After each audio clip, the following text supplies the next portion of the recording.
Hey, what's going on, guys? This is part 3 of the Mon Calamari 21-inch resin kit build. And I'm progressing on the fiber optics, and I have most of the hull done and the wings pretty much done. I have to light it up again and take a look at it. I think I have everything lit up the way I want it. But there was a major issue that I'm not really sure how people got around in other builds, but this back section is a solid piece of resin, so there's no way to run the fiber through it and then hide it inside the hole. So luckily, what I was able to do was run the fiber through. I'm not going to put a lot of lights in this back section, but I did run. I'm not going to put too many. I ran about 15 of them back here, so it won't look like there's no light back beyond this point, which would look pretty stupid. So besides the engines will be lit, but this section wouldn't have had any fiber optic in it. So I was able to run the fiber through. Yeah, I probably have about 15 pieces here, and they come through this piece, and I have to run them into the body so I can attach them to a light source. So what I did, and there's no way if I ran the fiber through here, and there was a if I didn't do anything about the curve, it wouldn't have worked. So the way this goes together is this piece sits on top here, at least from what I can tell in the directions, and I can't see any other way that it would go. So this piece is attached, and it actually butts up against this wall here, so it's going to cover that fiber. And the way that I did the bend was, and I guess there's a million different techniques to doing this, I put a right angle in the fiber. So I just basically put the fiber through, and there's a right angle, so it's basically flat against this piece. And the way I do it is, if you take a piece of fiber, now there are guys that they use matches. I've seen guys use matches and stuff and all kinds of weird stuff. Whatever works. I use this thing. It's a little butane torch, and this thing gets really hot. And all I need to do. Let's see if I can get this on camera. You just kind of apply some heat. You'll see it bend there. It does it automatically. You don't have to do anything. You just throw some heat on it. You may burn a couple to practice, but that's the way I do it. Light will definitely go through there, so you're not screwing anything up with the fiber. But it's a great way to get fiber into flat spots if you don't know this technique already. So basically, I'm just running it through, and then it's sitting flat as possible, and then I'll just hit that with some adhesive to keep it down. And I'm gonna have to cut a hole in this little wall so I can run all these fiber strands through, and then when they're all through and wired up, then I can put this piece on and you won't see any of them. Boring stuff going on, just fiber. I'll come back when it's all lit up. Just a quick word about colors on this ship. I decided what colors I'm going to use on this ship, and I went through a agonizing process of going through grays and maybe some dark green, and definitely a red. So there's a couple different versions of this ship that I'm seeing. A lot of them have grays on them. This one in particular looks pretty good. This is sort of what I'm going for. So there's a base coat of a lighter gray, then there's a dark gray, and there's a red in there. And I've seen a couple other versions that I'm going to kind of use a little bit from each one.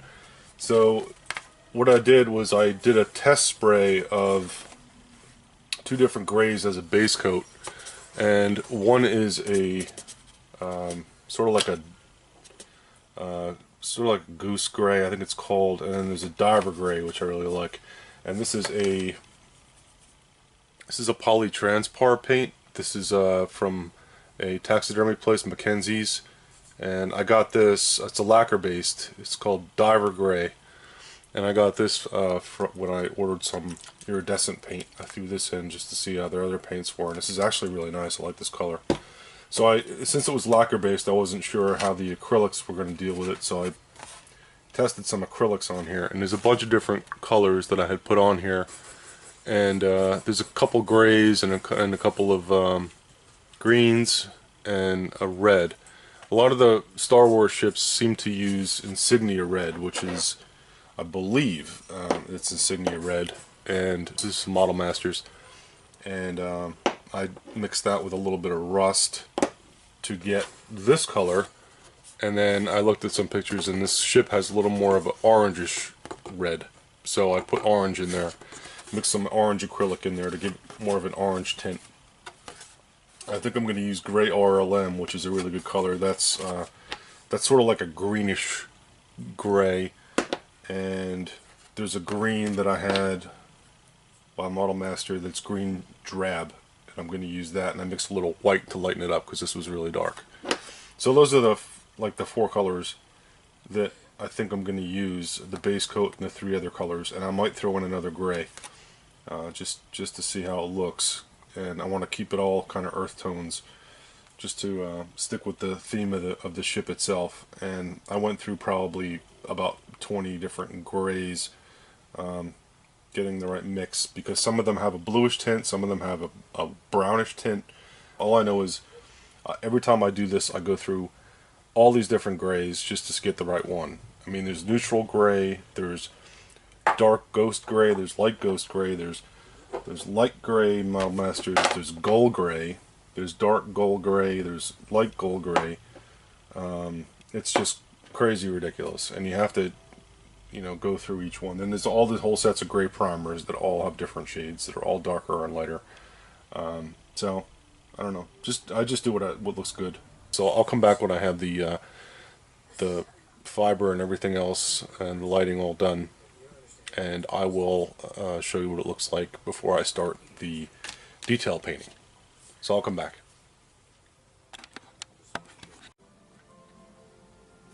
Just give you a quick shot of what the engines look like. Now they're masked. They have tape over them, so they're not going to be full brightness. I think it looks pretty cool. There's the 9 engines are all installed, and I had painted this area. You can probably tell it looks lighter because of this primer is actually really dark, but it should look really good with the colors added to it. And I like the way the panel lines really popped out when I painted this. And this paint is really nice. It's going on with an airbrush, really smooth. So this was a lot of work. I thought it would go together a lot easier or a lot quicker, but it was actually a lot of work to get everything to line up right with the engines. And you can see I'd had to drill bigger holes to get the wires through, and the LED wires through this wall, and all the fiber laying in there so the pieces would actually fit together, because this stuff was popping up all over the place. And this is 0.5 millimeter fiber, and it was, when you bundle that many strands together, it really is strong. So it's hard to push it down flat. So I had to make sure I didn't break anything or tear it out. So I ran epoxy through a lot of this just to hold it all down, and I think it's okay. I should be able to cram everything in here and get the hole closed up. But getting the lighting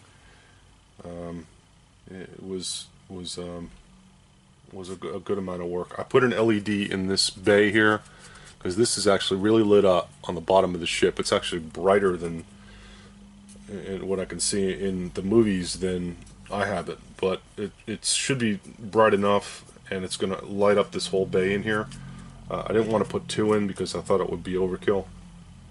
So there's an LED, a post LED, I guess they call them tower LED, and that's actually coming out here from inside the ship, and that's just cool white. So so yeah, that's what we got so far. I'll come back when I have the whole ship together, and then I have to do seams, and then I can go to town on the finish. So it's getting there.